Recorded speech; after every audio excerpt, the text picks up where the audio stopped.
Welcome to the Behind the Shield podcast. As always, my name's James Gearing, and this week it is my absolute honor to welcome on the show retired ATF Special Agent, law enforcement instructor, and the author of Becoming Fire, Jennnifer Eskew. Now, in this conversation, we discuss a host of topics, from her journey into the world of law enforcement, drug prohibition, her own powerful mental health story, catharsis through writing, and so much more. Now, before we get to this incredible conversation, as I say every week, please just take a moment. Go to whichever app you listen to this on, subscribe to the show, leave feedback, and leave a rating. Every single 5-star rating truly does elevate this podcast, therefore making it easier for others to find. And this is a free library of over 1,200 episodes now. So all I ask in return is that you help share these incredible men and women's stories so I can get them to every single person on planet Earth who needs to hear them. So with that being said, I introduce to you Jennnifer Eskew. Enjoy.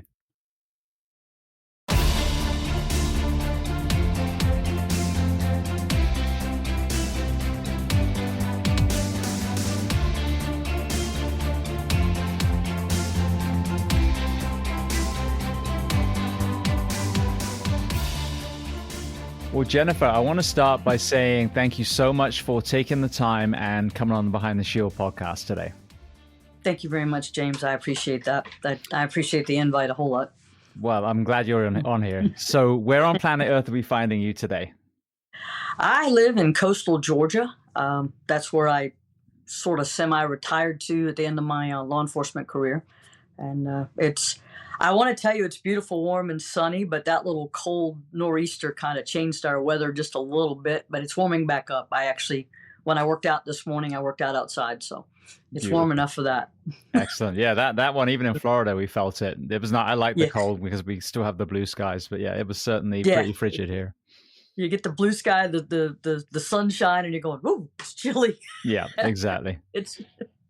Yeah. Well, let's start at the very beginning of your timeline then. So tell me where you were born and tell me a little bit about your family dynamic, what your parents did, how many siblings.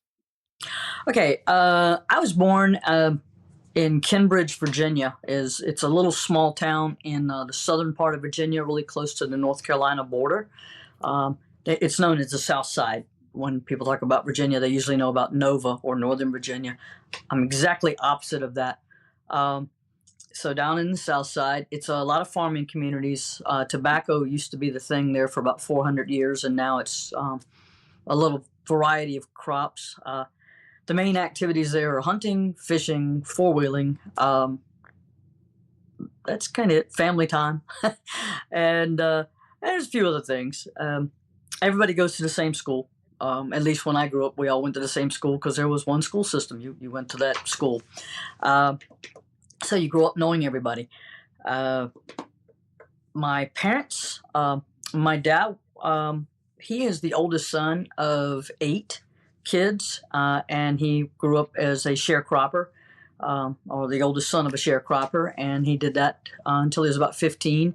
He took a factory job then and dropped out of school, and he was able to go into the Navy during the Korean War, served for 4 years. Met my mom right at the very end of that time. She was also from back the same town. Happened to come home one weekend and they met.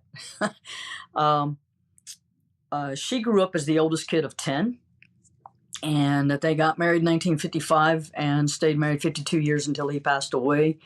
That was 2006, almost 2007. Anyway, let's see. From that, my mom was a home beautician full-time, mom to 2 kids, me and my younger sister, Katrina. And she did everything. My mom did everything, if you can name it. You know, my dad worked railroad, but he also farmed tobacco full-time, which meant if you grew up on a farm, you worked the farm too. So we also had chickens and pigs and a calf or 2 and things like that. We raised enough garden that everybody got to raise and get garden vegetables that needed it, that didn't have a garden. I lived in the woods. I lived outside. I was an outdoor kid the whole time, tomboy from the get-go. Right behind my dad, every step he ever took, always with him. My mom made sure we had everything we ever needed. You know, uh, between working, Monday through Friday and sometimes Saturdays, being called into the funeral home occasionally to help out to do someone's hair, things like that. She took on jobs like that, but she was also a huge volunteer. So her biggest thing with volunteering, besides with her church, was giving people in the community a ride if they had cancer and needed treatment, because the nearest place you could go was Richmond, Virginia, which was a little over an hour away to drive to. So she would take off a day just to be able to take them. She did that for decades. It wasn't just a one-time thing. She did it for everybody, whether she knew you or didn't. She got to know you. She sewed. She started sewing when she was a little kid, when she was about 5 or 6. She bought her first sewing machine when she was 17. I have it, just before she met my dad. She worked as a telephone operator back then to save money to be able to do that. So I came from the working class, straight up working class. That's how we were. That's how everybody was. I mean, when kids talked about, oh, you had to work on the farm, that didn't faze anybody, because everybody that grew up in our community worked on a farm someplace, if not their farm, a family member's farm. So Cambridge was rural. It was nice. You only had like a couple of police officers, that sort of thing. You didn't really see a lot of police. I never saw female police. I saw them on TV. And I ended up going to college at Old Dominion University in Norfolk, Virginia. It was new, exciting, big, different. Loved it. Loved every minute of it. Made great friends there. In fact, my best friend, Sandy, we've been friends since we were 18. So we're still friends here at 63 and pushing. Well, going back to your upbringing first, as we sit here in 2026, there's a lot of fractures to community, partly because, in cities, we've got so many human beings just stacked vertically on top of each other, partly because of, the pigeonholing of certain people on, Right. your political persuasion or your religious persuasion or whatever it is. And I feel like the remedy to a lot of the issues that we have at the moment is exactly how we used to live, in these small communities where people knew each other, where you policed yourself, so you didn't need, the level of kind of tactical wearing police that we see in the cities now. When you reflect back now, talk to me about the pros of that kind of upbringing, where you had a small amount of people, so that you were able to know everyone. And as the quote says, it takes a village. You were able to basically raise each other. Yeah. I think we've gotten away from that, and I get it. Where there's a lot more people. There's a lot of influx of people still coming in, but that's how our country was built. I mean, that's how we started. I mean, the very first people to arrive here came down, as they say, down through the Bering Strait and down through Canada, and started settling all over North America and down further, central, south. But at the same time, they started coming from Europe. They also came from the opposite end. I mean, they came from everywhere to come here. We have a great country. I love our country. I've traveled quite a bit all over the world, mostly for work, sometimes for pleasure. And you're not going to find a better place in the United States, no matter how many problems we seem to have. Somehow or another, we get those things sorted out. And we always step up for other people. We always have. We always will. That's just who we are. We're a country of fighters, and I don't mean that in a bad way. I mean that as in, hey, you don't push us, we're going to push back. We're not going to let something get us down. We just have to find our way. We have to figure out how to get back on our feet to fight and what to do. And we have to work out our differences every once in a while. There's always going to be differences. Oh, my goodness. Have you ever been to a Thanksgiving with anybody? Yes, there's always differences. Doesn't matter what you're talking about. There's always differences. Everybody has their own opinion, and they're entitled to it, and they need to be able to keep that bit of those, all the freedoms we've been given. We need to be able to keep those intact, because people come here from all over the world. They will die to get here from all over the world, seeking those freedoms. I'm not saying open up the border wide open. You still have to do the things that we've set in motion to do it lawfully. However, once those people get here, you will see people who have always struggled and worked to get ahead, to have something. They're entrepreneurs. And we brought in some great minds from all over. What I see in the small town life, and I think back, I get to reflect on it a lot, especially when I was writing. I got to reflect on how I grew up. A lot of us were still in the same sort of socioeconomic level of money. There were people who were poor, there were people who had more, but not to great extremes. And I think that was something that was good. But all the jobs were right there. There were lots of factories in our community and our region to offer jobs in that area. Those jobs all started going away in the early 80s. I remember in the 70s when we were raising tobacco, men from the government, as I would hear them talk about it in a little country store, my aunt and uncle's country store, had come by, and they were recruiting some of the farmers to see if they wanted to go overseas to teach people how to raise tobacco. And these men, they took it all in. A lot of these guys, they had never graduated high school, but they were now raising families and running 500-acre farms and doing everything they could to get by. And they started asking questions back like, well, that pay is good, and it's this, it's that. But where's this tobacco going? Who's buying this tobacco? Oh, well, the American tobacco companies are going to help. They're going to buy. We're going to do this to help them develop their countries. And the tobacco farmers are going, what about the tobacco we grow? We're already having a hard time. We're struggling. What if we teach them and they start buying from them? Where's this market coming from? What is the plan? What's the next step? They were asking a lot of questions about what was next when you start doing that. I see and hear that with the cattle farming people now. When I watch I do pay attention to some of the business news. I like business news. And they ask these questions, and it's legitimate questions. We used to raise so much cattle that we were selling beef all over the world that suddenly now our beef prices are super high and it's become very expensive. And so we're getting beef from other parts of the world. We're bringing more and more and more of that in, and chicken and seafood and you name it. So, yeah, making that balance and work for everybody, that's tough. I like the idea of growing up and having the way I was raised. I love the fact that my great nieces and great nephews, I call them the giggly bunch, that they are being raised in that way, that the farm is still there. There are people who do move down to that part of the state now and think that they're going to, get a piece of land, they're going to do this, they're going to do that. Then they find out it's hard because it's like, no, we don't have a movie theater. We don't have a McDonald's. They talked about getting a McDonald's. It hadn't happened yet. So if you want to get something, run by Timmy's Grocery in Victoria, Virginia and get a Timmy dog because he's been right there since, I don't know, like 40, 45 years, or go by Vaughn's, get something there, I mean, there's only a handful of places you can stop. And then when you do stop, you're going to see a bunch of people so you're going to get to chat with them because everybody knows everybody.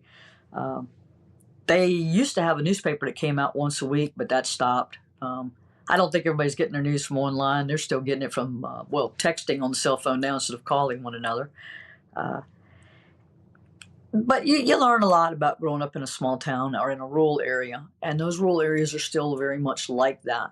And I think there are people in the metropolitan areas who want to move out to that, and at the same time, it kind of scares them.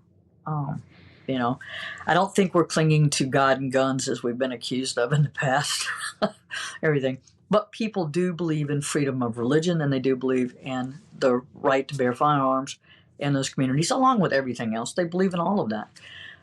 When you look at the older gentlemen who, a lot of them have passed away now, but the ones I grew up, they fought in World War II. They fought in Korea. They fought in Vietnam.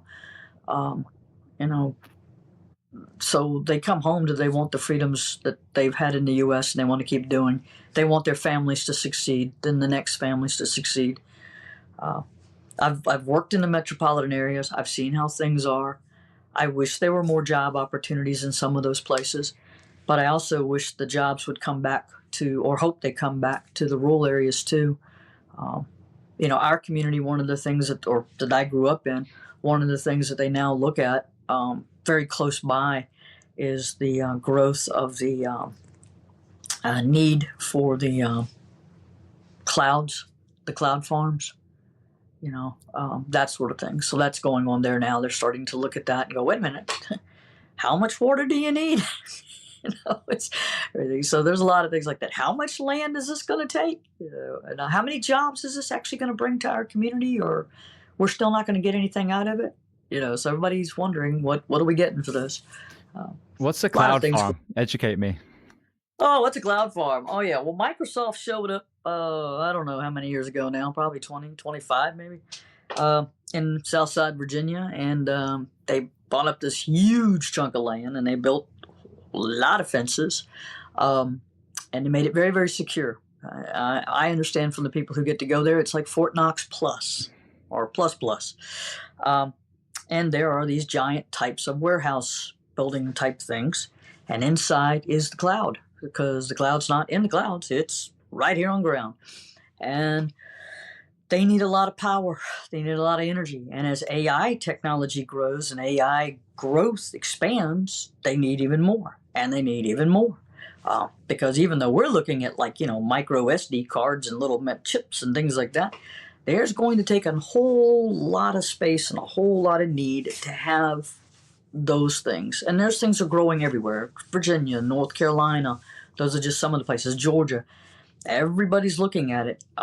So it's not just needing the chips and the processors and all these things that they've decided they want to bring back to the U.S. to make, and where to make those at, but it is also having a cloud farm, a place to put all this stuff on the cloud nowadays. And it has to be protected because it can't ever shut down. It must always have power.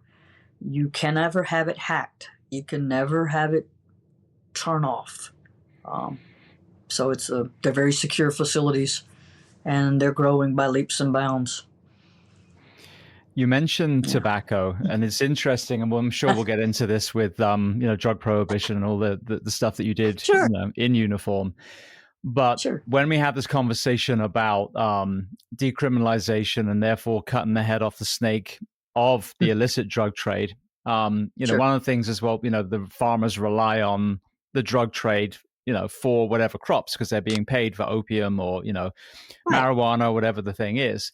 But obviously that's a very kind of tunnel vision way of looking at it, because they're farms. And before all that stuff, these, people were growing, oranges and, almonds and whatever else is growing at that time. Fruits and veggies. Exactly. So, and then you look at the lessons that we learned from COVID, which was there was a massive supply, bottleneck, because we were relying on these massive farms that in turn had put small farms out of business for a long time. I feel like we need to, going back again to that community mentality, there needs to be a push to support local farming, to have local agriculture, so they don't have to grow, something that is detrimental like tobacco. They can go back to growing food and raising cattle. And the Shenandoah Valley is obviously the regenerative farming you have there with Joel Salatin. And I just had a Navy SEAL on the show, Sean, who's doing the same thing, Primal Beef. So you're seeing those industries trying to start again. And I think, what we need to do as a nation with all these subsidies that we give these giant corporations is to give local farming that, so that every community has that ability. And then obviously they can grow enough to then feed the cities as well, which don't have the capacity to grow because they're paved and full of buildings. But I think that the way we breathe life back into smaller communities is to do exactly what used to support them, which was agriculture. Very much. I grew up on fresh vegetables and stuff. Now, did I like picking green beans? No, I didn't pick. They're a pain in the ass. Okay. It's not just picking them. You find yourself sitting on either grandma's porch or on the back porch there at our house or whatever, but you find yourself having to sit there with a big old pan of them or a basket of them, and you have to snap the beans and string the beans. You got to get the little ends off. You got to do this. You got to break them in half. You got to okay. When you're a kid, that's the last thing you want to do. And even worse than that was butter beans. Butter beans. I love butter beans. That's the baby llamas, but butter beans. Mm-hmm. those things, shelling those with your fingers, and you're like 9 years old, and my thumb is getting raw from doing this. You hate that sort of thing. um, that was really picky. I always tell my dad, grow the silver queen corn. I didn't like the golden. I liked the silver queen corn because it was sweeter. I loved that. It was much, much sweeter, much better. And we grew everything. And my dad, even when he got older, because I'm getting there now, and he had retired. The next thing you know, he increased garden space. Wasn't growing tobacco. He increased garden space. Next thing you know, he's got 4 gardens, and he's telling me, because I'm asking him, why do you need so much? Because it was a lot. We're talking acres. And he goes, well, those old people at the church, they need this. I'm like, you're one of them. What are you talking about, Dad? And of course, my mom was always on. My dog just walked in the door. My mom was always canning and freezing and learning the better ways to cook things. So most of the stuff we grew up with as kids was fresh off the farm and then cooked for us, or it was canned or frozen or maintained in some way so that like potatoes, we kept them in the basement. And so you could use them until the next year when you grew more, and the cycle kept going. We went to the grocery store, but that was to get the things you needed so much, the spices, the things, the loaf bread, because we didn't make bread. Of course, everybody gets soda pop, those sort of things too, and all, those sort of things. We would buy a ham from Dewey Folks because he had a hog farm. I mean, so that's where our hams came from. We would chickens. We had our own chickens. We had our own eggs, but a lot of neighbors had chickens and had eggs. I was a little kid, and I'm little, like 6 years old, and I remember chasing a chicken down to the yard and catching the chicken. And as soon as I caught the chicken, the lady that helped out at the house while my mom was working, and my mom had a 6-year-old and a 3-year-old, so she looked after us and helped clean the house and all. Part of one of her things that she would do is after I caught the chicken, she would take care of, nice way to put it was processing it. Was processing that chicken so that when my mama got off work, she could then fix chicken that night for supper. So it was literally fresh off the farm. And I didn't realize that my chasing down that chicken and catching it was going to be my fried chicken. Oh, I did, but I didn't. It was one of those things going, you just like catch that red hen. Okay. I got that. There's a lot of things like that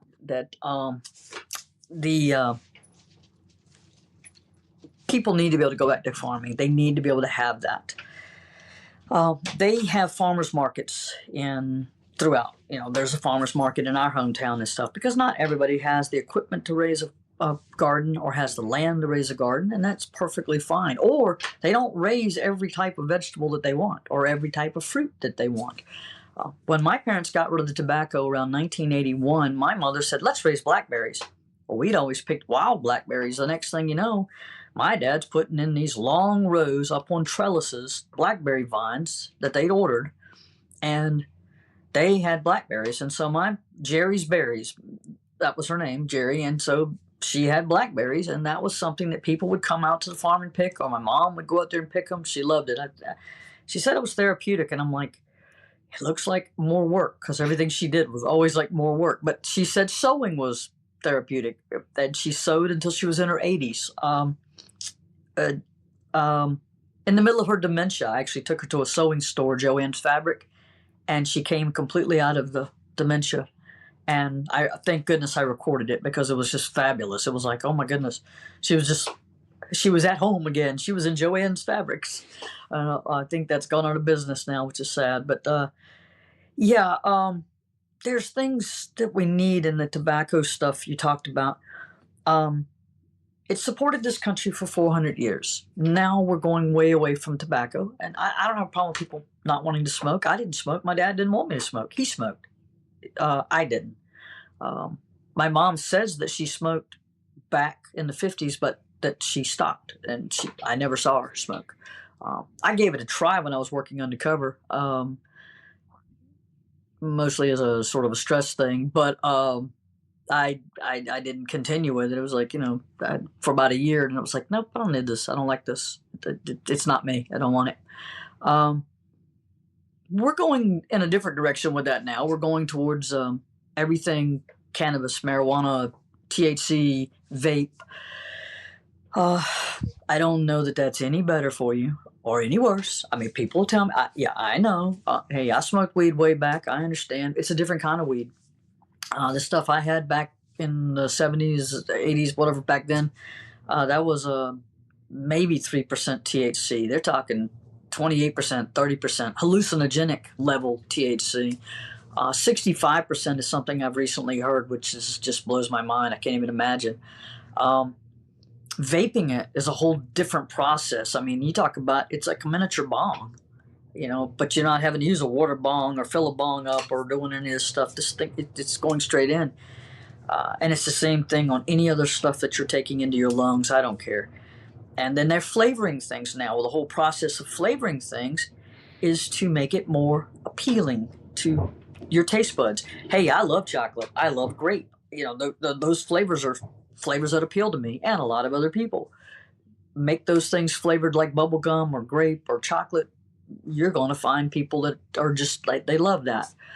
I don't know if it's healthy. I guess everybody gets to do what they want to do and see what's going to happen to them with it. As to the tobacco level of things, you're talking such a massive industry back in the day. And now Big Tobacco, many years ago, bought into Big Food. And then they bought into Big Cannabis, I guess is the way to look at it. But they also bought into Big Alcohol. And so many of these things can be addictive. We already know alcohol can be an addictive thing for some people. And it causes problems, always has. But we're never, ever, ever going to ban it. That's just not happening. Tobacco, definitely, but without a doubt, nicotine has its issues. And we now know what the tobacco industry did. Not the tobacco of the forefathers, not the tobacco of the Native Americans, not the tobacco of previous, but the tobacco now. And the tobacco that came through the 70s, 80s, 90s, 60s, whatever. There were things that were done in the processing to make sure that people kept coming back to the menthol and to other brands. I remember Virginia Slims being advertised. They were advertised to girls like me that was a teenager. Because, we needed to smoke a girl's brand, a women's cigarette. So smoke the Virginia Slims, because all the ads would show, very attractive young 20-something-year-old models smoking these slimmer cigarettes. They're messing with my head as a teenager to tell me I need to be slim and attractive and smoke this cigarette. What happens though when that becomes the thing that kills me? Because it does. They don't want it to blame then. Shame on you for wanting to be slim and attractive. That's, just one bad effect from these things. A lot of different things that we could be having out there. And you're talking about the healthy stuff. I love seeing the return to, I call it the smaller farm, but the return to being able to buy I don't need a half a beef or half a side of beef nowadays, but even a quarter size, or being able to order my hamburgers or my steak or my roast and getting that from a farm where I know that farmer. I know that rancher. I know that person. I know the grass they're running them on. I know the grains they're feeding. I know that they're not using a ton of antibiotics. I know that, and I love that. I am very much pro that. Always have been. I've done that a long time. Guess I grew up that way, and then when it suddenly became something I could do, again, I did. My sister was in nursing for really close to 40 years, if you think about it. I'm aging you, yes, Katrina. During COVID, we were looking after my mom, and my sister had ordered a whole bunch of lavender plants and had started growing lavender and getting these little plants shipped to her from all over on their farm. She wanted to put it on her and her husband's farm. Now she's 2,000 plus plants out there, and she owns Lunenburg Lavender right there back where I grew up. And so she started making lavender products and trying to test to see what she could make to where things were more natural and edible and things that people could use, things that they wanted. And she made different kinds of lavender products, and she's been doing that. And her business has taken off on Shopify and Facebook and stuff. Now she's retired from nursing. She's able to do it more. She's able to make even more products. And she's doing that same thing, that looking to what people want. You want a deodorant? She makes that now, but it doesn't have all of the chemical stuff and all that's in the major manufacturing stuff. It's more wholesome, more natural. I get a nasal spray from her because occasionally my sinuses get clogged up, and it works great for me. But I think people are looking for that. Facial moisturizers, dog shampoos, you name it. She's just coming up with all kind of creative things to do with lavender. But I'm seeing a lot of other farmers do things like that too. You talked about the cattle up in Shenandoah Valley.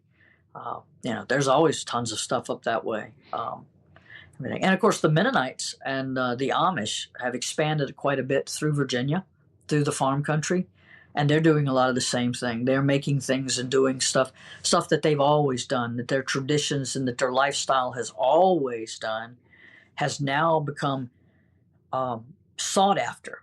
A lot of city folks want to come out and buy from the Mennonites and the Amish. They want to go to their stores. They want to talk to them on their farms. They want to get the fresh product. They're seeing it for themselves, and they're going, yeah. Also in construction, I mean, have you ever actually seen some of the stuff that the Amish build? Yeah, and then also I think one of the things that really blows me away, if you watch the barn moving that they do and how the community comes together. I think it was even after the North Carolina storms. I think they were one of the first groups that were going in and helping people rebuild. Absolutely. It was a group out of Virginia, not too far from where I grew up, down in the South Side, and the Amish and all, unbelievable. They made tiny houses. They did all kinds of things. The hammers never stopped, and they never stopped. It's amazing what they're able to do, and they're not going to put your electrical in for you, but other than that, they will definitely do the rest of it for you, and they'll do it quickly, and they do it in an affordable way when it's something you're buying. When you start looking out at who is doing, my nephew just had a barn built with some of the Amish workers, and he was amazed at their workmanship, at their quality, and they always showed up. I mean, they said what time they were going to be there. They were there. I mean, they showed up. And they don't step outside their own traditions. They're doing their thing, and they'll answer your questions. You can talk to them, not everything.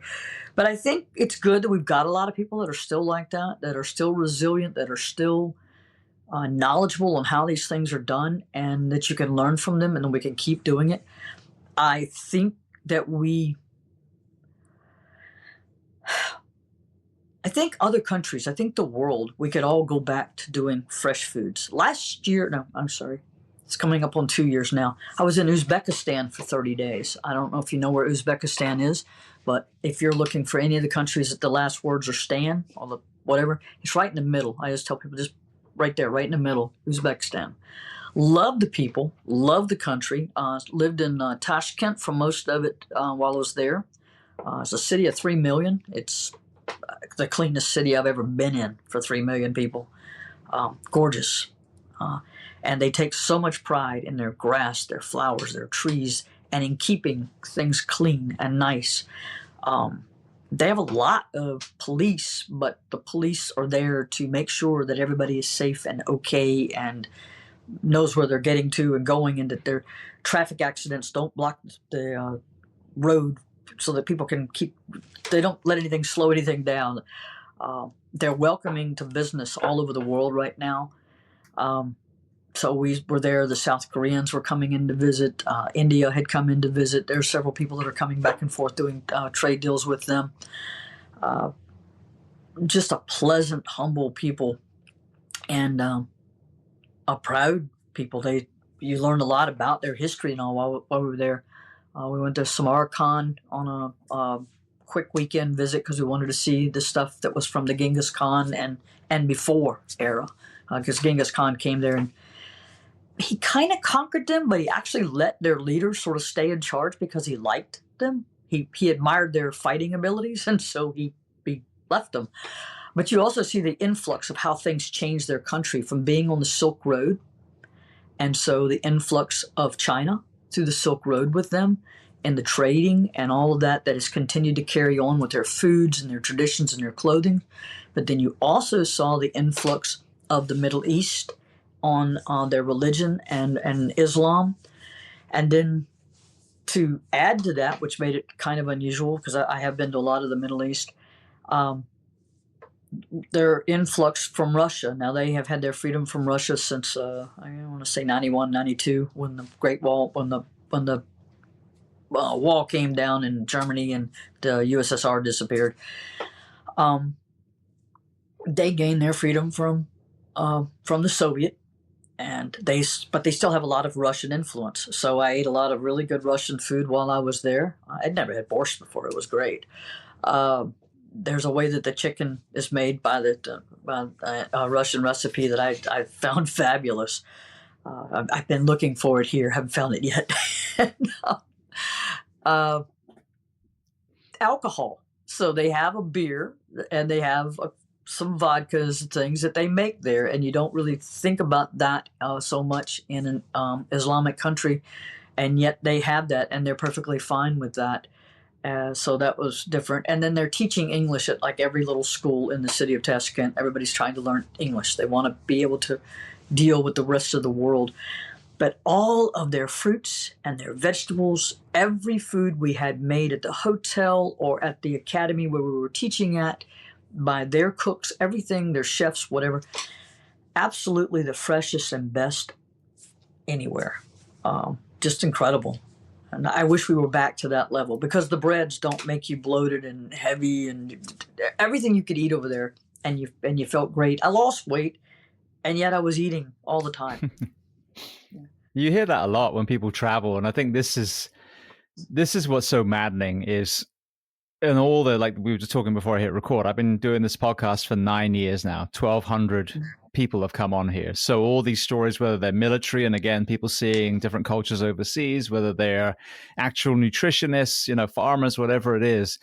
And the common denominator is basically, if we roll back time 100 years, as far as how we eat, how we move, how we forge community, we would solve 80-90% of the problems right there. Now, generational trauma, 100 years ago, it was still pretty prevalent with World War I and, the Great Depression and those kind of things. But, the quality of the food, the quality of the movement, the quality of the conversation, the quality of the sleep, all those were the real pillars of health were there. So there's so much value in just looking back, not having the arrogance of the modern age where, yes, some of our technology is absolutely phenomenal and we can weave that in, but we've totally become disconnected on all the things that got us here through millennia as human beings, and circling around and using examples of, like I talk about here on the time, Finland with education, Norway with prisons, Portugal with decriminalization, the British healthcare system when it's fully funded and supported. These are all amazing models that the rest of the world could go, well, they're doing that really well. Like Japan, they make food from scratch in their schools, and the kids clean the schools. What an amazing concept. Let's bring that in. 1960s California, the PE program, that was phenomenal. So now you take everyone's great ideas and you share knowledge, and you're humble enough to say, all right, you are doing it better than us. And we do have an obesity crisis, so let's start bringing in some of these. We do that, and we knowledge share globally. Imagine, as I use this phrase all the time now, the rising tide lifts all ships. Everyone around the planet would benefit. And some of the technology that's degrading our planet, like deforestation, because, one country is providing most of the beef, or one country has got all these servers that are depleting the resources and the water, and they're overheating. Now, if we're all back to more of a microcosm, lots of communities around the world, and we're eating well and we're moving well, imagine the impact and the funds that are freed up from not having to fight in a horrendous opioid crisis, and not having to fill our hospitals and our first responders on all the obesity related diseases and deaths. So to me, if we wrote a book saying how to fix most of the things, you open it up and it would just say, do what we did 100 years ago. That's it. Yeah. Well, I think if we could all, and I know we don't agree on things, that doesn't work that way. I mean, but because we already talked about it at the front there. There are the things that we do good, whether we do it in our country, other countries, but that we do good. And I wish we could just sit down and go, okay, these are the things that really work and are good, and these are the things that have been failures.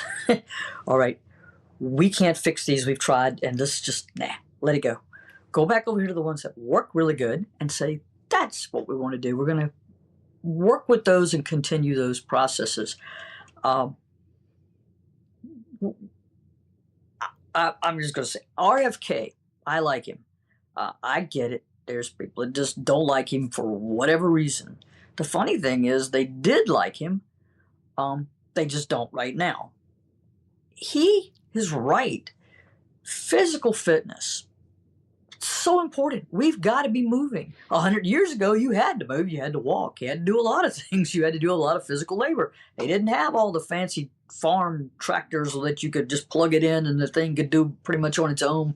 And you had air conditioning and all of that stuff inside, and you could eat your lunch and talk on the phone and play a video game. None of that. They didn't have any of that. You were physically active, physically laboring. My parents grew up that way. My sister and I grew up that way until we got off the farm, went to school and got educations and found careers. But that physical labor thing was like a part of every day, from the time your feet hit the floor till the time your head hit the pillow at night. You were in a physical labor type of movement. In addition to if you happen to go jogging or bicycling or horseback riding or whatever it might be, or down to the gym lifting weights, whatever it might have been. And those things are good for you. So yeah, physical fitness is big. Getting the chemical junk out of our food and out of the crop care. I'm not saying that there aren't certain things we need. We need those things fixed. I'm sorry, Big Pharma got way out of control. I saw the worst of it in my law enforcement career because of Purdue Pharma with the Oxycontin. Absolutely. When I first saw Oxycontin and heard about Oxycontin, nobody in this country knew what that was because they introduced it in the southern Appalachia of the United States first. We were the first.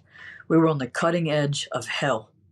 And Purdue Pharma sent their pharmaceutical reps down to see the doctors in the coal mining regions and the timber regions where people are working hard labor jobs.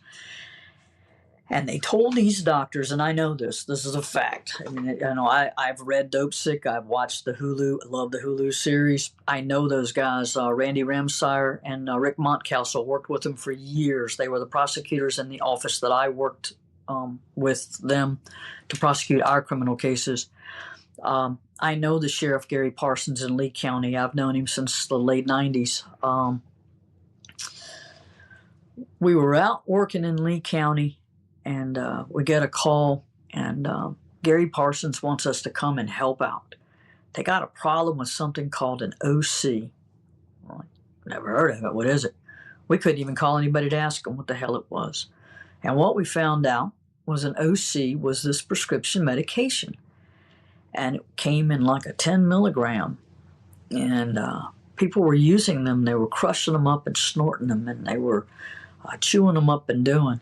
And we're like, well, it's pharmaceutical. They go, no, they're selling them. And people are starting to we're seeing a big increase in break-ins and burglaries. And our guns are getting stolen. And we want ATF, we want you guys to come over and help us out. And there was a business over there Mr. Williams and all, they had this really nice log cabin company business. They made beautiful logs and the log cabin homes and stuff and all. Well, in the middle of the night one weekend, the log cabin business, which employed quite a few people and was very prominent there, right on the main drag there, in Lee County, it started burning to the ground. And all the fire department, volunteer fire departments, and the volunteer emergency squad, and the sheriff's deputies, state trooper that was working that night, everybody was out there dealing with that because this business was burning to the ground, and it was just the worst thing ever. Well, of course, the owner's coming out, neighbors are coming out, everybody's out there. And while the owner's out there and they're dealing with all of this stuff, his home was broken into. And the firearms in his home were stolen. And whoever was in his house had plenty of time, and they knew they had time because they knew he wasn't home. And he had rushed out, and apparently whatever alarms he had, not all of them were set. And so by the time anybody realized that his home had been broken into, that was all gone. We found that the people who did that had set his business on fire intentionally, then took the things that they stole from his home and traveled just a few short miles over into the Kentucky area and got rid of stuff, everything. And the whole purpose was Oxycontin. And we're like, how do you even spell that? Because that's not how it's spelled is not how I spelt it to begin with. But Oxycontin was this OC. And it was like, how bad is this? There's some people, they're going down to Mexico because you can get a better strength and you can get this and you can get that. Yeah. And there's these doctors that are selling it around here that you can just go to their office and you just tell them that you don't feel good. And shoulder's been kind of hurting me lately. What'd you do to it? It just hurts me. Okay, we're going to prescribe you this new medicine. And we're going to go ahead and give you a 90-day supply on these things. And we got a 20 milligram now. We got a 40 milligram now. We got a 60 milligram now. We got an 80 milligram now. It just kept going up, up, up. And, we're going to make it so that you can't do anything to it.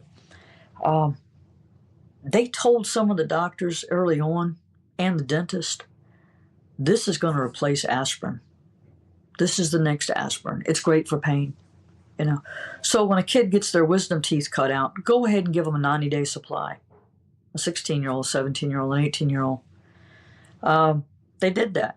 So-and-so, he sprained his ankle playing football last week, and he's not going to be able to do practice. If he doesn't make practice this week, he's not going to be able to play football on Saturday. You know what? He needs a 90-day script. Everybody needs a 90-day script. We heard 90-day script so many times, it just blows your mind. Then I talked to a little 15-year-old. God, I heard a lot of these stories, but this little 15-year-old girl, this is like the one that kind of made my mouth just drop. Everything it hits you. She was strung out, really strung out. She was really, really addicted. She'd been passed around by a lot of people by this point in life when we were talking to her. We're like, how did you get on these? How long have you been on them? About 8 months. Okay, when did you start this? Well, I went to a party with my friends, and it was a Friday night. Okay, great. And it was right after the high school football game. Okay, everything. And they said if I just tried it, if I just did a little bit of it. So I just did one little line, whatever, and great, all right. Then on Saturday afternoon, we were hanging out, and so-and-so had a pill, and they crushed it up on a plate, and then I did another line, all right, and stuff. And I was thinking on Sunday if I could get a hold of one of those pills. I was just wanting one because it just, the way it made me feel. I'm like, wow, okay. So on Monday, I saw so-and-so at high school, and I told them what I was wanting, and I got one, and I took home just a quarter of one pill. I took it home with me Monday night, and I used it. And by the next weekend, I had been getting like a quarter of a pill every day, and so then I wanted more. And we're like, wow. But you heard these stories over and over and over. And very quickly after that, she was trading sexual favors because she didn't have any money and she didn't have a job to pay for this. And she wasn't going to get this stuff for free. And then they found out that there were some older people, seniors, retired folks, who were getting prescriptions for this. And sometimes their homes got broken into and the pills were stolen. And sometimes some of the older gentlemen could find that some of these younger girls would be willing to trade sexual favors for pills.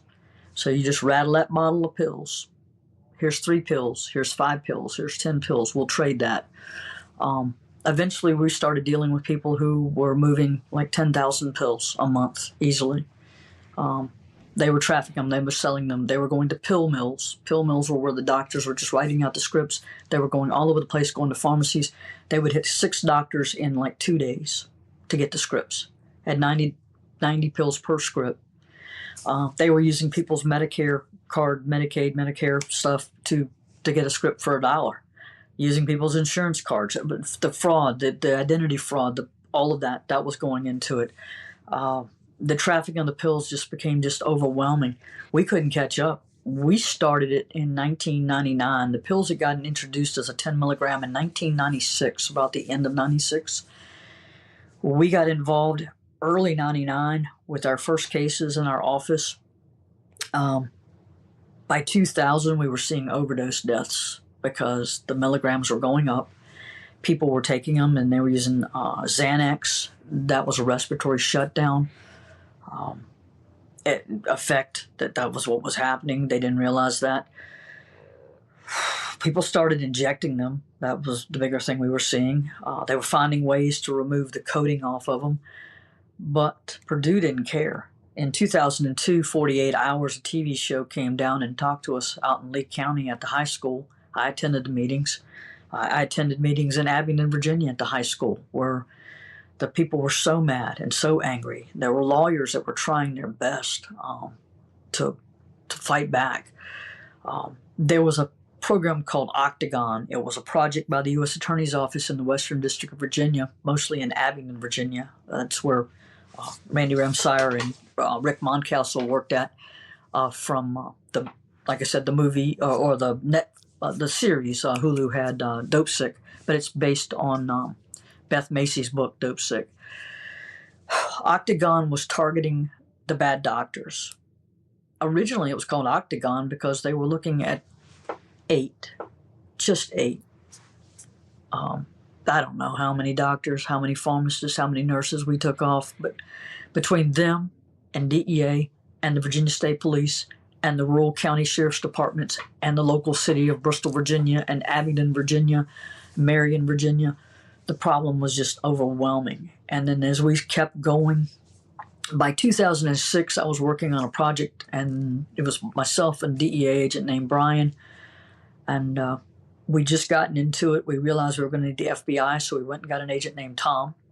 Now, there was only a handful of federal agents out there. We were all in the same building. So you know everybody by first name, of course. We named it Operation Leaky Shield. Tom came up with that because we had law enforcement officers that were stealing drugs from their evidence and from people that they were stopping on traffic stops and from houses when they were doing search warrants and from pharmacies. They broke into places. They were stealing guns. They were stealing jewelry. They were partying with underage girls. Lots of things going on. It was out of control. And these little small police departments and rural sheriff's departments, they had an oxy problem, real oxy problem, because they had addicts on their departments. Not a lot, but 1 or 2 in a department of, say, 15 or 20 is not good by anybody's definition anywhere. It was affecting a lot of people, and it just got worse. We were arresting teachers, lawyers, of course, the doctors. There were doctors who were using, pharmacists that were using, pharmacists that overdosed. I know a pharmacist that had the business, and his wife passed away from an overdose from it. A little town of Big Stone Gap, Virginia. I used to go there all the time and work with Mark Jones. He was a detective over there. He's retired now. Mark survived the Beirut bombing of the barracks in 1983 as a Marine, came home to be a law enforcement officer, and then watched his little small rural Southwest Virginia Appalachian town of Big Stone Gap be devastated by Oxycontin, by Purdue Pharma, by the Sackler family. No one has been prosecuted, criminally prosecuted by the Department of Justice to this day for what they did. Yeah, lots of money after lots of court fights and decades of people overdosing and dying, but not any one person held responsible, not any two, not any three, when it comes to the Department of Justice, the Sackler family, Purdue Pharma, Big Pharma. And I'm sitting here in my living room the other night, and I happened to pay attention to a commercial on TV. I normally don't even see commercials because I thought I'd gotten away from that with Netflix and Prime, but that's not true anymore. Nope. They were advertising something to me. They were advertising to me a drug to get over my addiction. If me or a family member or someone has an addiction to an opioid, that I could get on this new pharmaceutical opioid and it would get me off of it. Funny thing is, I saw a lot of people that did methadone and Suboxone, and I never saw anybody get off of it. Instead, I watched them at the methadone clinics at 5 a.m., and by the end of the day, they were hunting down oxys to get them through the day, and then they were back at the methadone clinic. And it was like, this is unreal. I watched them with Suboxone. They told us when Suboxone came out, they told us, we were in the meetings when they said, this is going to fix this. Suboxone, they'll get off of it. They'll get off of the opioids. They'll quit, and they'll get off of it. That's funny because the teenagers I dealt with in places like Lee County and other areas of Southwest Virginia, when I met them when they were in their 20s, they weren't off Suboxone yet. They hadn't gotten squared away yet. There were so few people that were getting through this and all. And some of them were just flat out drug dealing. A lot of them were just flat out addicted. And that was never the intention. Big Pharma did a huge, awful thing with Purdue Pharma, with the Sackler family, with everybody that's doing it. And now I'm watching this opioid medicine being peddled as what's going to get you off of an opioid. And everybody knows, because we've been told this for decades, that opioids is the hardest substance to get off and get clean from. So now we have a fentanyl problem. And now fentanyl is being added to every drug being brought into our country or being done here in our country. When I say that, cocaine, the crack, meth, Molly, MDMA, all of those things, there's a certain amount of fentanyl or carfentanil being added to it to increase the addiction. If you don't have a monitored vape, one that has been actually checked out and made sure that it was made legal, or if you're getting your marijuana supply from someplace across the border that's coming up to the U.S. or from outside, everything, or even, as we call it, the California cartel, you don't know that you're not getting stuff that hasn't been laced with fentanyl or carfentanil because they need you to keep on, bring the business back, keep coming back. You want our vape, you want our THC, you want our gummy. No, it hadn't been really checked out by the FDA yet. No, it hadn't really been approved this yet. So that's where those substances scare me. It just keeps perpetuating itself. The war on drugs, I started in the war on drugs as a law enforcement in 1986. I only recently saw us start to win it. And unfortunately, we're having to blow up people trying to bring this stuff, any way they can, through boats, having to blow them up because they won't stop. That's taking a big toll. We're now seeing Mexico unravel with the cartels because of this El Mencho. It's complicated, but their business has been hurt. The border is shut down. And with the border shut down, it's making it very hard to smuggle into the country. But there is a large operation now to bring meth out of Canada into the U.S.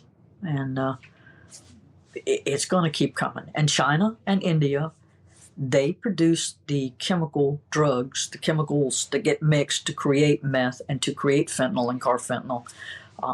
No matter how many times we try to deal with them to stop doing that, it continues to happen. So it's an ugly thing. And yes, I'm still mad at Sacklers and Purdue Pharma and DOJ for not prosecuting everyone involved. And that's been 25, well, right at 30 years now. I guess it is 30 years since we first heard of something called an OC, which is what they stamped on the white little Oxycontin back in the day, OC. I had Rick Mountcastle on only probably 3 months ago, and it was amazing. And I had Sam Quinones, who wrote Dreamland about the opioid crisis, and did a great job talking about, you know, the Sacklers and then the cartels that were on the back end once the pill mills were closed. Yeah. My mom moved to Portugal a few years ago, like 25 years ago. And when I started the podcast, she said to me, "Hey, did you know what they did about addiction here?" And it was, I mean, it's so incredible. They had a crippling addiction crisis. I think the worst in Europe, if not the world at that point. They had a lot of soldiers go to the Portuguese colonies in Africa fighting one of the wars. They came back heavily addicted. And they did a true democracy. They went to the people and they said, "Hey, this, you know, American model, the war on drugs just isn't working. Arresting addicts is just not fixing this problem. We want to explore different ideas." And so I sat down with the guy who spearheaded this, João Goulão, in Lisbon. And what they did is that, well, hey, addiction is a medical issue. It's a mental health issue. So these people are trying to deal with their trauma. Now they have this shame and this guilt from this addiction. Then it's spiraling them to getting a criminal record. Now their ability to work is diminished. It's like this is set up for failure. It's not going to work. So what they did, they took a lot of the resources that they had, you know, basically arresting addicts, and they put it into drug rehabilitation, mental health counseling, job creation, housing. And so they didn't just decrim, they put all the things in place to heal the hurting human being, which freed up resources for the dealers and the smugglers. So all those cops could now go and chase the really bad people. And within less than 10 years, Portugal completely reversed their addiction crisis. And amazing. So for me, with all these people that I've spoken to, people just like you and Rick and, you know, so many other, Jay Dobbins, all these other people from your world, it's the same kind of message that, you know, this war on drugs isn't working. And if you look, I actually did a Google search, how many millions and millions and millions and millions of dollars that Purdue Pharma has given Democrats and Republicans, you know, lining their pockets. And then lo and behold, wow, none of them are behind bars. And, you know, he's Richard Sackler's living in Boca Raton in a mansion as we speak, you know, 200 miles south of me.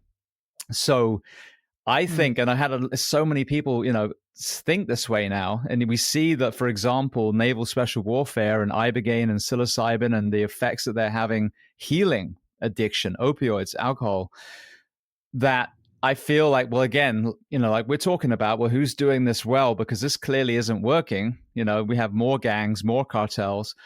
When are we going to have the conversation of separating addicts and then the criminals, true criminals, you know, smuggling and dealing, and putting the addicts in the hands of the medical community, not with any kind of disillusion that every single one of those is going to heal and thrive after that. But a vast majority is, because as you talked about, teachers and pharmacists and lawyers and, you know, log workers and, you know, farmers, these are people that are just struggling. And this damn drug came in and it was the thing to fill the void at that moment. You know, the pain initially and then the mental pain. So you get people the tools to heal their mental pain. Now you've just taken a customer out of the drug trade. And so that supply and demand is diminished. So it makes perfect sense to me. We've tried the other way. We know it doesn't work. This is like an 80+ year longitudinal study. You know, there's Crips and Bloods, not because they didn't like each other's colors. It's because the drug trade. So that is, I mean, that's a huge monologue. I apologize, but that's kind of, you know, where I'm at now in my mind. Now, without loading the question, cleaning it again, what is your perspective on our war on drugs model? And is there an alternative that you think we should try in this country? I think we can go at things differently. I see we're trying to turn around right now and do some things differently. I have no problem with blowing up drug runners, bringing this stuff coming up. That's my opinion. You know, if that's the way it stops, it stops it. if shutting down the border to, one, force people who want to come here lawfully to come the lawful way, that you have to come the proper way, then that's great. If if that cuts down on the people who are muling people across that line, who are coyotes, because that they're bringing children, they're bringing women, they're bringing young boys, young teens, those things. They're bringing, terrorists. They're bringing all kind of people. And the back doorway, well, we have to shut the door if that we have to make that happen. But they're also been bringing dope that way forever. So if that's making that drug supply a lot thinner, then I'm happy with that. Okay, because we have to stop the flow. That'll help. That gives law enforcement a chance to do something. From my own agency's perspective of ATF,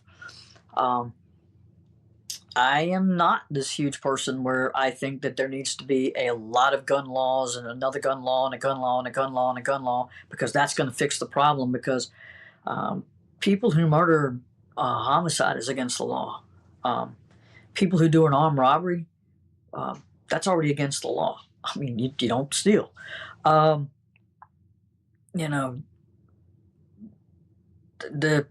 thing of, okay, well, you can't have a gun this, you can't have a gun that. Well, it hasn't really ever affected a criminal. It hasn't really affected anybody who's mentally ill.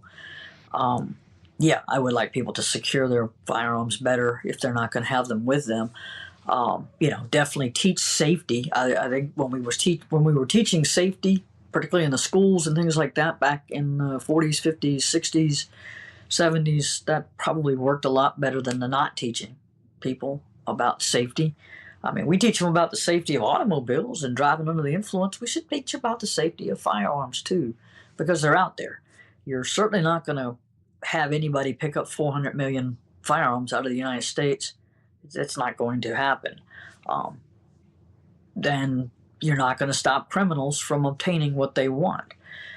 So approach things, as we talked about with other things like farming and all, approach it differently. This war on drugs, yeah, we have to have a better thing of what we're going to do for the addict. And we have to go after the people who profit in ways like the Sacklers did with the Purdue Pharma and the way they did that. And let me tell you, Big Tobacco did the exact same damn thing in putting all that crap into tobacco. It is not the same as an organic tobacco or the tobaccos that you perhaps get over in the Middle East. I've tried the hookah pipes. It's different. And yet it's tobacco. When you start to make that as a substance that's more appealing, that's more addictive, you're doing wrong. I know people are going to probably hate, oh, vapes are okay. No, you know what? No, they're not. So when you make a really nice flavored vape and stuff, and my 16-year-old grandkid decides to try it, and the next thing you know, that's something that, is happening. One, Nana Jen's not going to be happy, but two, a lot of other people in the family aren't going to be. And three, it's like, why did they make it in this flavors? Why? Because that makes it more appealing. And it's like, well, okay, yeah. So in other words, that is there to make it addictive. That's not entrepreneurship. That's not business. You are giving people something bad for them and all. I'm sorry if you tried to make me eat Brussels sprouts. It's not my thing at all. But maybe if you could make them taste like dark chocolate, I'd probably like Brussels sprouts. I'd be addicted.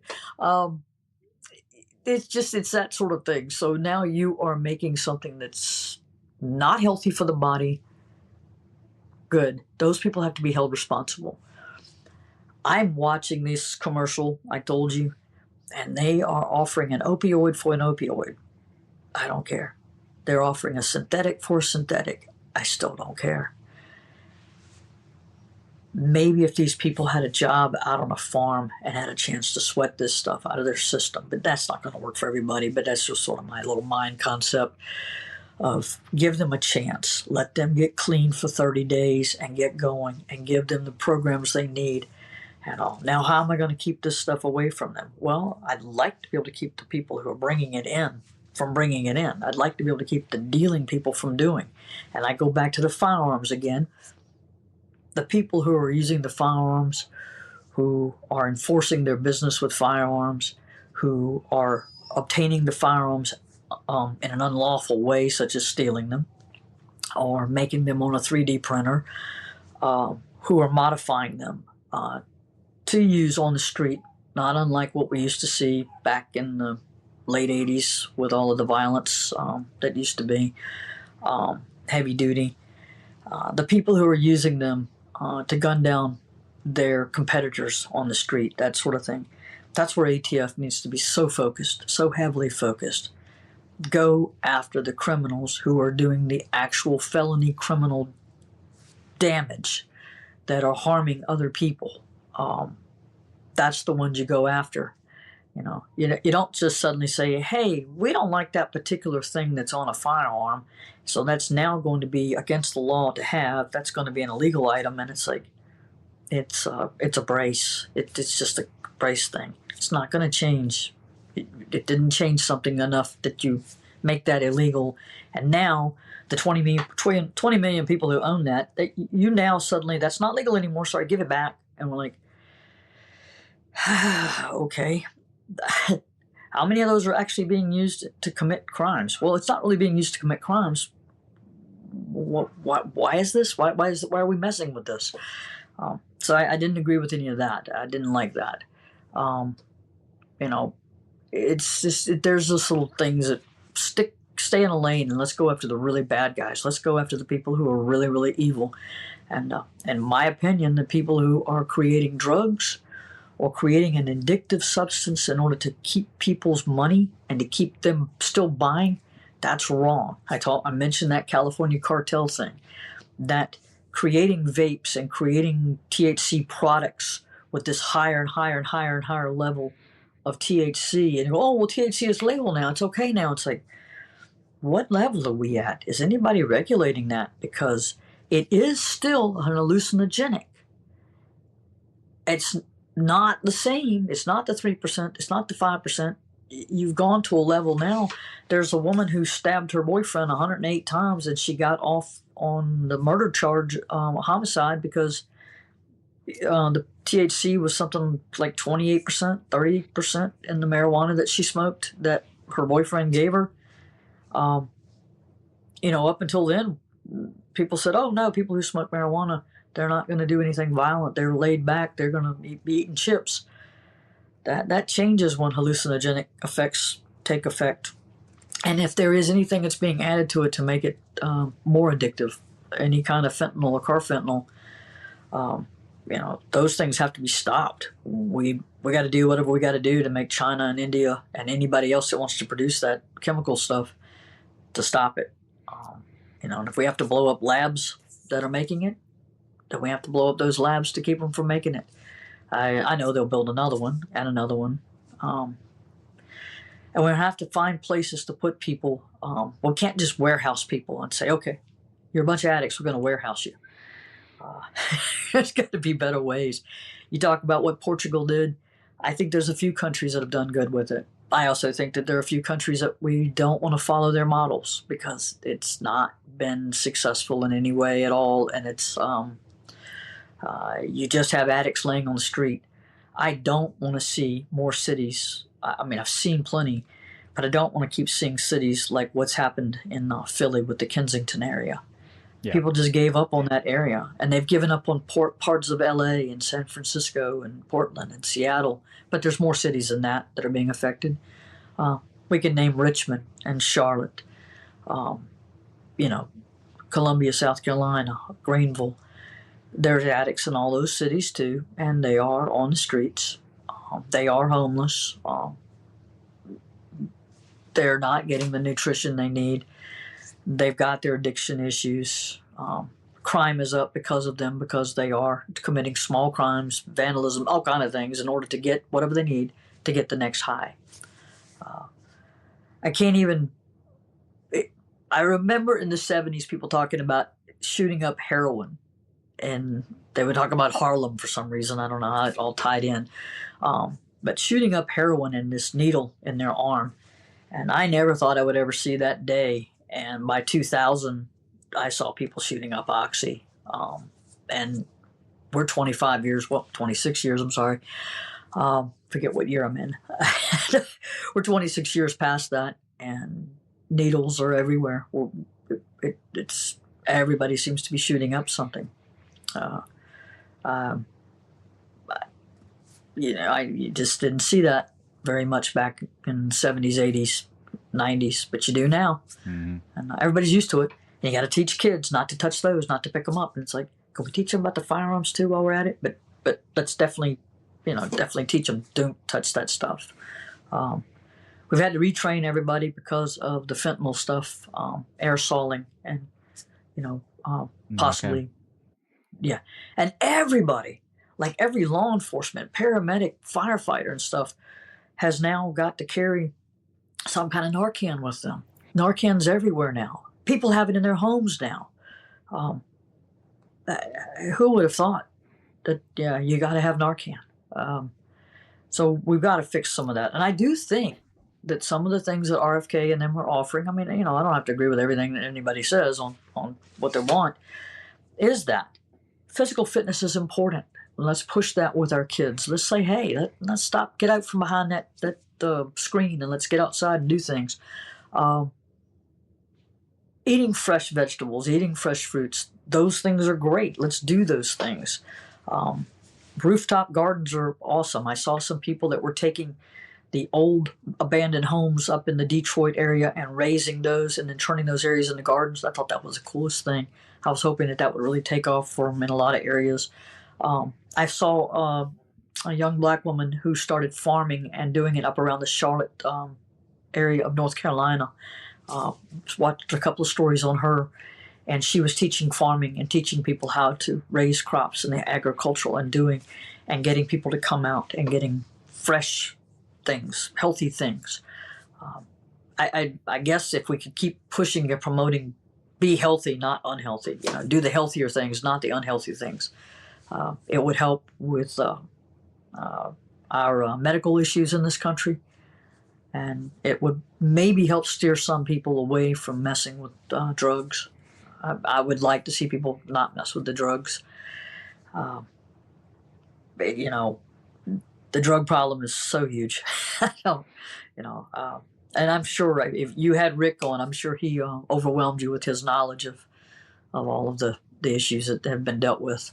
Well, they say insanity is doing the same thing, expecting different results. And no one will say anything other than it's just got worse. The gangs have got worse. The violence got worse. I mean, look at what's happening in our schools now.